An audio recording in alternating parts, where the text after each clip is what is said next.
the Cincinnati Bengals, who are laying 8.5 against the New England Patriots, minus 420 on the money line. That's nice. No, it matches Burrow's new blonde hair. It's smoking my weed. Plus 330 for the Pats. 40.5 is the total. Not starting Drake May. Sean Green adamantly disagrees with that. Yep. Sean Green also really likes the Bengals this year. I do. I know we're planning on fading the Bengals not fading the Bengals in Survivor, but not playing the Bengals in Survivor. Or maybe we were playing one entry. Of course, we have two. One's a freestyle one. One's already been mapped out. I mean, in this game though, it's really hard for me to want to lay this big number. With, Chase is going to play. I think you have to assume Chase is going to play. But would it be shocking if the offense looks a little rusty? And as I hypothesized in the preseason, the team preview, this defense has basically been bad for 3 years and had a pretty good year in one of those years. And they made the Super Bowl in the year the defense was really good. Well, and Cincinnati historically has been a pretty rusty team early on. Joe Burrow 2-6 ATS in his first 2 games of the year through his 4 years as the Bengals starter. Now, some of that was him dealing with injuries.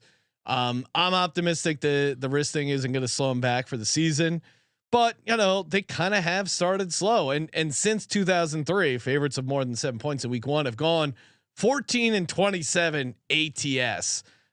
So if you are a big dog week 1, you're kind of just, there's so much unknown. There's always going to be a couple surprises. I kind of like this better if it was Drake May, just for the unknown aspect. We kind of know what Jacoby Brissett is. I don't feel great about Gerard Mayo on the road. I don't feel great about this Patriots offensive line, Ryan. Like, I think it's fair to. Do you like anything on the Patriots side? No. I mean, what do you like on the Patriots? They kind of had a defense, and then they got rid of Judon. To quote the Dalai Lama, I like the number. I saw Boston Capper in here earlier. I wonder if he. Oh no! Don't bring it. He's Ryan. They blow all exclamation points. So I think, is that him saying we should lay it? No, I'm sure he's going to be on Cincinnati. He's going to be teasing down. Here's why I'm taking New England, because we see this all the time. There's always one game that blows up everyone's parlay and everyone's tease. And Cincinnati is that game. Right. We need to come up with, this is the landmine game. You don't see it coming. You stepped on the tripwire. You're already too late. You're half your legs already blown off. They got the tourniquet out. You're biting down on a stick. They're injecting you with opium. You're already thinking about your old lady back stateside. This is that game. And what an analogy by me. I mean, this is the close your eyes special in a nutshell. I probably won't actually bet this game because Jacoby 8.5, but Jacoby Brissett, Sean. It was October 31st, 2022. He was the starting quarterback for the Cleveland Browns, and they were hosting the Cincinnati Bengals. And you wouldn't believe it. He won 32-13 in that game, Sean. Do we believe in miracles? Do we believe in miracles? I think you got. Yeah, sure. I mean, if there is going to be a miracle, it could be week 1. I mean, we had a miraculous win of the Steelers over the Bengals week 1. Now, granted, that's a lot of different factors, but I'm going to believe this Bengals team might start a little rusty. A couple sailed passes with Burrow and Chase not knowing the new route. I mean, they do have a new offensive coordinator, so there a couple hiccups. That won't matter. Couple hiccups certainly makes sense, Ryan. And you know what?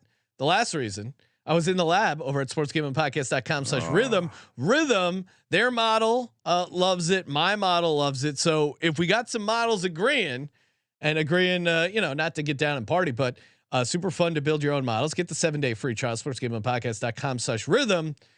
If Rhythm likes it, if my model likes it, and my gut is telling me don't lay 8.5 with Cincinnati, I'm on New England. But can I make an amazing case for the Pats? I got a sneaky it's a baby fucking wheel, man. I got a sneaky suspicion we're gonna see the combination of like that secondary for Cincinnati get roasted, big play that puts a little pressure on Cincy, and we're going to see a little pick six. We're going to see some weird stretch where in the first half, and Gerard, you're going to flip the TV on. It's going to be New England 14, Cincinnati 3. And Gerard, what the fuck happened? Gerard here? Mayo is a former player, right? So when the former players show up in like a spot like this, hey, this is our first game. They're going to empty the tank. They're going to give it all they got. Like, look at Antonio Pierce when he took over that's after the firing. No, he's a great coach. He got some motivation. Like if Gerard Mayo could do anything as a head coach, it would be to motivate these guys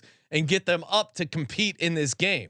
Now, how long does that last? Their offensive line is trash. I'm not trying to make a case the Patriots are good. I just think you can't lay 8.5 with Cincinnati week 1. Yeah, we've learned too many times. Also fade the public, right? Yeah, I'm sure the public's going to be again. Everyone, tell me someone who's giving out a tease without the Bengals in it. Yeah, no, it does seem like that's going to be the one that blows it up. We need to call it the landmine game because everyone. Come on, I mean, I normally don't like to get too cute, but this is 8.5 points in the National Football League. All right, let's.